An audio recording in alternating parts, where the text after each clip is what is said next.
दोस्तों नमस्कार। I am doctor Subhash, motivator trainer, SKR multi trade private limited Pathankot से। तो दोस्तों आज मैं ये वीडियो लेके आपके साथ रूबरू हुआ हूँ ये बताने के लिए कि जिस इंडस्ट्री के साथ हम लोग जुड़ चुके हैं, जिस इंडस्ट्री के साथ आप भी जुड़े हुए हो, जिस इंडस्ट्री के साथ जुड़कर हमें ये लगता है कि हम एक बहुत बड़ा बदलाव ले आएंगे अपनी ज़िंदगी में, उसी इंडस्ट्री की बात मैं आज करूंगा आपसे। MLM industry, multi level marketing, जिसको हम नेटवर्किंग भी बोलते हैं, तो बहुत सारे मेरे दोस्त इसको जोड़ने वाला काम भी बोलते हैं। MLM इंडस्ट्री में क्यों आना चाहिए, MLM इंडस्ट्री में मुझे क्या मिलेगा, MLM इंडस्ट्री में आकर हो क्या जाता है, MLM इंडस्ट्री में आके लोगों ने क्या कर दिया, इस पर थोड़ी सी मैं आज चर्चा करूँगा। MLM इंडस्ट्री दुनिया की एक ऐसी इंडस्ट्री है दोस्तों जिसमें आपकी क्वालिफिकेशन नहीं पूछी जाती, जिसमें आपकी जात बरादरी नहीं पूछी जाती, जिसमें आपका नाम नहीं पूछा जाता, जिसमें आपका किस कास्ट से बिलोंग करते हो नहीं पूछा जाता, कोई सर्टिफिकेट नहीं देखा जाता। इस इंडस्ट्री में सिर्फ और सिर्फ एक चीज़ देखी जाती है कि आप चाहते हैं ज़िंदगी में क्या हो।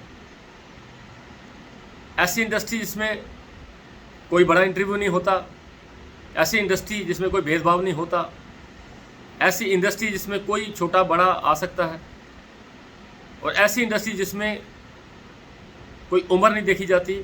मैं उस इंडस्ट्री की बात कर रहा हूँ, नेटवर्किंग की बात कर रहा हूँ मैं दोस्तों। इन US अमेरिका में मोर देन 33% लोग इस इंडस्ट्री से अमीर हो रहे हैं। US में बहुत से ऐसे लोग मिलेंगे आपको जो बहुत हाई प्रोफाइल के लोग हैं। मोर देन 33% लोग ऐसे अमीर लोगों में से उनका शुमार रहता है जो लोग इस इंडस्ट्री से जुड़े हुए हैं, इस इंडस्ट्री में काम कर रहे हैं। आप एक चीज़ अंदाज़ा लगाइए कि US यूनाइटेड स्टेट में अगर इस इंडस्ट्री का बोलबाला है, इस इंडस्ट्री को अच्छी नज़र से देखा जा रहा है, तो फिर इंडिया में क्यों नहीं देखा जा रहा। इंडिया में अभी पॉइंटों में काम हुआ है, इस इंडस्ट्री को बहुत बड़ा अभी बूम मिला नहीं है, और आने वाले 5-10 सालों में आप देखोगे इस इंडस्ट्री का एक बहुत बड़ा नाम होगा। इस इंडस्ट्री में बहुत सारे लोग जुड़कर अपने फ्यूचर को एक बहुत बड़ा, मैं कहता हूँ कि अच्छा फ्यूचर बना चुके होंगे। तो उस इंडस्ट्री का हिस्सा है हम लोग। MLM इंडस्ट्री एक आज़ादी देती है आपको दोस्तों। MLM इंडस्ट्री पैसे की आज़ादी देती है। MLM इंडस्ट्री आपको टाइम फ्रीडम देती है। MLM इंडस्ट्री आपको रिकॉग्नाइज करती है, आपकी पहचान बनाती है। MLM इंडस्ट्री में आप सिक्योर हो जाते हो, आपको एक सिक्योरिटी मिलती है। MLM इंडस्ट्री में वो होता है जो ज़िंदगी में कभी होगा नहीं, और हमारे पुश्तों में भी कभी किसी ने कुछ किया नहीं होगा। इस इंडस्ट्री की बात मैं आपसे आज करने वाला हूँ। मल्टी लेवल मार्केटिंग में आपका काम करने के हावर्स बढ़ जाते हैं। जब भी आपके हावर्स बढ़ेंगे दोस्तों, आपकी इनकम बढ़ेगी। फार्मूला इनकम का यही है कि time is equal to money. Time लगाते हैं, पैसा आता है। टाइम ज़्यादा लगाएंगे तो ज़्यादा पैसा भी आएगा, लेकिन एक लिमिट होगी। जब आपके पास टाइम नहीं रहेगा तो उस लिमिट से ज़्यादा आपके पास पैसा नहीं आएगा। सक्सेसफुल लोगों को अगर पूछेंगे तो सक्सेसफुल लोगों का फार्मूला यही रहता है कि हम बहुत सारे हावर्स अपने जनरेट करें, हमारा बहुत सारा टाइम लगना शुरू हो जाए। हम टाइम लगेगा कैसे? टाइम लगाने के लिए करना क्या पड़ेगा? टाइम लगाने के लिए इस इंडस्ट्री में कूद तो मैं जाऊँ, लेकिन उस इंडस्ट्री के साथ साथ कौन सा ऐसा कंसेप्ट मुझे अच्छा लगेगा जिस कंसेप्ट के साथ मैं जुड़कर इस इंडस्ट्री का हिस्सा बन के अपने फ्यूचर को एक बहुत बढ़िया ब्राइट बना सकूं। तो आज मुझे बताते हुए बहुत ज़्यादा खुशी हो रही है कि जिस ऑर्गेनाइजेशन के साथ मैं जुड़ा हुआ हूं, जिस ऑर्गेनाइजेशन के साथ रहकर आज मुझे आपके साथ रूबरू होने का मौका मिला, जिस ऑर्गेनाइजेशन के साथ मिलकर हम बहुत सारे लोगों ने अपने फ्यूचर को प्लान किया, जिस ऑर्गेनाइजेशन के साथ मिलकर हम अपनी ज़िंदगी को एक अहम ज़िंदगी बनाने की जो हमारी कोशिश रह रही है, उस इंडस्ट्री के साथ मैं हूँ। उस इंडस्ट्री का, उस ऑर्गेनाइजेशन का नाम मैं बहुत फ़ख्र से, बड़ी इज्जत से, बड़े अदब से लेता हूँ, जिसका नाम है SKR multi trade market private limited. ये ऐसा कंसर्न, ऐसी दुनिया दोस्तों, जो दुनिया में ऐसे 3 लोगों ने इस कारोबार को शुरू किया, इस इंडस्ट्री को जन्म दिया, जिसका नाम मैं बड़े प्यार से, बड़े अदब से, बड़े मैं कहता हूँ कि इज्जत से मैं लेता हूँ, और मैं हमेशा उनको सैल्यूट भी करता हूँ। वो 3 मूर्ति, जो त्रिमूर्ति इस कारोबार को जिन्होंने स्टार्ट किया, उनका नाम है दोस्तों अश्विनी ठाकुर साहब, कमला जी और हमारे रामलाल जी। ये तीनों ऐसे लोग हैं जिन्होंने 2014 में एक ऐसी इंडस्ट्री को जन्म दिया, ऐसी सोच को लोगों में जाहिर किया, ऐसी सोच लेकर इस इंडस्ट्री को स्टार्ट कर दिया कि इस इंडस्ट्री को हम अगर इस इंडस्ट्री को समझ सोच कर काम करेंगे तो आपकी ज़िंदगी बदल जाएगी। और इन 2014 से लेकर जो आज 2022 का सफ़र रहा है इस इंडस्ट्री का, इस SKR multi trade private limited का, तो इसमें इन्होंने कम से कम 25,000 लोगों को जोड़ दिया। और 25,000 लोगों में ऐसे ऐसे लोग आपको मिलेंगे जो ज़िंदगी में सताए हुए लोग थे, जो गरीबी की मार झेले हुए लोग थे, जो EMI पे जीने वाले लोग थे, उनकी ज़िंदगी में इन्होंने एक बहुत बड़ा बदलाव ला दी, बहुत बड़ी चेंज कर दी उन ज़िंदगी में, उन ज़िंदगियों को बदल दिया। दोस्तों, मैं थैंक्स करना चाहता हूँ बोर्ड ऑफ डायरेक्टर्स को, थैंक्स करना चाहता हूँ उन तमाम सिपे सलार लोगों को, थैंक्स करना चाहता हूँ मैनेजमेंट में जितने भी काम करने वाले हमारे लोग हैं, स्पार्टन्स हैं, जो डे बाय डे हमें बहुत अच्छी सर्विस देते हैं, मैं उनका थैंक्स करना चाहता हूँ। मैं थैंक्स करना चाहता हूँ उन ड्राइवर्स का भी, जो लोग हमारी गाड़ी से हमारा सामान लोगों के डोर टू डोर पहुंचाते हैं। मैं हर एक इंसान का थैंक्स करना चाहता हूं जो एसकेआर साथ जुड़ चुका है, क्योंकि एसकेआर एक हमारी कंपनी नहीं है, ये एसकेआर आप जैसी लोगों की कंपनी है। अगर आज एसकेआर को 25,000 लोगों का कारवां बना दिया तो सारा का सारा क्रेडिट उन लोगों को जाता है जिन लोगों ने हम पे विश्वास किया, इस इंडस्ट्री पे विश्वास किया, एसकेआर के बोर्ड ऑफ डायरेक्टर्स पे विश्वास किया, उन पे भगवान जैसा विश्वास करके इसको स्टार्ट किया। ये सारा का सारा क्रेडिट उन लोगों को जाता है। ये वो लोग हैं दोस्तों जिन्होंने अपने सपने को साकार करने के लिए एक दिन एक कमिटमेंट की थी, और आज आप धीरे धीरे उस सपने की तरफ जा रहे हैं। और बहुत सारे लोगों ने इस कारोबार को जो अडॉप्ट किया 2014 से लेकर आज तक 8 सालों में, या किसी ने 2 सालों में, या किसी ने 1 साल में, करने वाले ने तो इसमें 16 महीनों में 37 लाख भी कमा लिया। अब बात आती है कि एसकेआर में मैं आ तो गया हूँ, एसकेआर में मैंने एंट्री डाल तो ली है, एसकेआर में मुझे एक सपना दिखा तो ज़रूर है। मुझे लगा कि अगर वो लोग काम कर रहे हैं तो मैं भी काम कर लूँ। तो इसमें आपको क्या करना होगा उस मुकाम तक जाने के लिए, जो मुकाम आपने इसको ज्वाइन करते समय आपको दिखा था। जाहिर सी बात है कोई ऐसा सपना होगा, कोई ऐसी आपके अंदर चाहत होगी, कोई आपकी ऐसी ज़रूरत होगी, जो आपके अंदर एक डिज़ायर होगी, जो बर्निंग डिज़ायर आपके अंदर थी, जो आपको लगा कि इस कारोबार को अगर मैं कर लूँ तो मेरी ज़िंदगी में बदलाव आ जाएगा। उसको बरकरार रखने के लिए हमें करना ही क्या है। बहुत सारे लोग ऐसे इस कारोबार में बड़े उत्साह के साथ, बड़ी डिटर्मिनेशन के साथ, बड़े एक्साइटमेंट के साथ जुड़ तो जाते हैं, लेकिन after 1 month, after 2 month, after 3 month, after 6 month वो उसको क्विट कर जाते हैं। तो ये बात मैं आपसे आज कहने वाला हूँ कि आपको क्विट करना ही क्यों है, क्यों कर पड़ा आपको क्विट करना इसलिए पड़ा कि मैंने कुछ इस इंडस्ट्री के बारे में हर एक बारीकी सीखी नहीं। सबसे पहले मुझे देखने की ज़रूरत है कि जिस इंडस्ट्री के साथ मैं हूँ, जिस इंडस्ट्री का मैं हिस्सा बना हूँ आज, जिसको मैं कहता हूँ SKR multi trade private limited, ऐसी एक कंपनी जिसमें आपने एंट्री की है उस सपने को लेकर, जो सपना आपको ज़िंदगी में एक बहुत बड़ी अहमियत रखता था। 6 महीने के बाद आप उसको छोड़ रहे हैं, छोड़ने का सोच रहे हैं। तो आपको मैं आज एक चीज़ क्लियर कर दूं कि छोड़ने से पहले अपने आप से 1-2 सवाल ज़रूर कर लेना कि मैं इसको छोड़ूं तो छोड़ने से होगा क्या। दोस्तों, आज अपने आप से एक क्वेश्चन करना कि अगर आज मैं एसकेआर को छोड़ रहा हूं, अगर एसकेआर में मुझे काम करना अच्छा नहीं लग रहा, एसकेआर में जाता हूं तो लोग मुझे ताने मारते हैं, तो ये मुझे इसके लिए मुझे छोड़ देना चाहिए। तो आप आज एक बात दिमाग में रख लीजिए कि आज के बाद या आज से पहले अपने आप से एक सवाल करिए कि जो काम मैं कर रहा हूँ, एसकेआर से पहले जो मैं काम कर रहा हूँ, जो मैं कर रही हूँ, जो मैं करते आ रहा हूँ, जो मेरे पूर्वज करते आ रहे हैं, जो मेरे बाबा दादा परदादा मेरे पिताजी ने किया, वही काम अगर मैं अगले 10 साल करता रहूँगा, जो आज एट प्रेजेंट मैं कर रहा हूँ, यही अगर मैं 10 साल 20 साल और करता रहूँगा तो ज़िंदगी में क्या हो जाएगा। तो अपने आप से क्वेश्चन करिए कि अगर मैं एसकेआर को नहीं करता हूं, एसकेआर में अगर मुझे थोड़ी बहुत मुश्किलें आती हैं, मैं उसको सहन नहीं कर पा रहा हूं, मुझे दर्द हो रहा है, मुझे लोगों की बातें यहां पे चुभ रही हैं, अगर मैं वो छोड़ के अपना वही काम कर रहा हूं जो 10 सालों से करते आ रहा हूं, तो आफ्टर 10 ईयर्स मेरा हो क्या जाएगा। तो अंदर से एक आवाज़ आएगी। मुझे लगता है कि सवाल का जवाब ये रहेगा कि आज जो 10 साल पहले हुआ वही 10 साल के बाद होगा। तो अपने आप से दूसरा क्वेश्चन ये करेंगे आप कि अगर आपको लगता है कि 10 साल पहले गाड़ी नहीं आई तो क्या 10 साल बाद में आ जाएगी। जिस दर से बहुत महंगाई बढ़ रही है, आपके जो 10 साल पहले सपने थे वो 10 साल के बाद भी पूरे होने वाले नहीं है, क्योंकि अगर 10 साल पहले गाड़ी नहीं आई तो 10 साल बाद भी गाड़ी नहीं आएगी, क्योंकि अगर गाड़ी आनी होती तो उस कारोबार में पहले आ चुकी होती। तो सवाल ये है कि दोस्तों, अगर मैं एसकेआर नहीं करूंगा तो फिर मैं क्या करूंगा, कैसे होंगे मेरे सपने पूरे, कैसे मैं दूंगा अपनी परिवार को वो जिंदगी मुझसे वो एक्सपेक्ट करते हैं, वो मुझे चाहते हैं, वो हर रोज मुझसे वो सपना मेरी आंखों में देखना चाहते हैं कि वो सपना जो हमें एक बढ़िया गाड़ी का हो सकता है, बड़े एक बंगले का हो सकता है, एक फाइनेंशियल फ्रीडम का हो सकता है, बच्चे की पढ़ाई हो सकती है, माँ बाप का कोई अच्छी जिंदगी देना हो सकता है। कोई भी ऐसा सपना जो आपने सोचा और वो आपका पूरा नहीं हो रहा, उसको क्या जवाब दे पाएंगे अगर आपने एसकेआर को छोड़ दिया। दूसरा सवाल ये करना कि एसकेआर में जुड़ने के बाद मेरा लूट क्या जाएगा।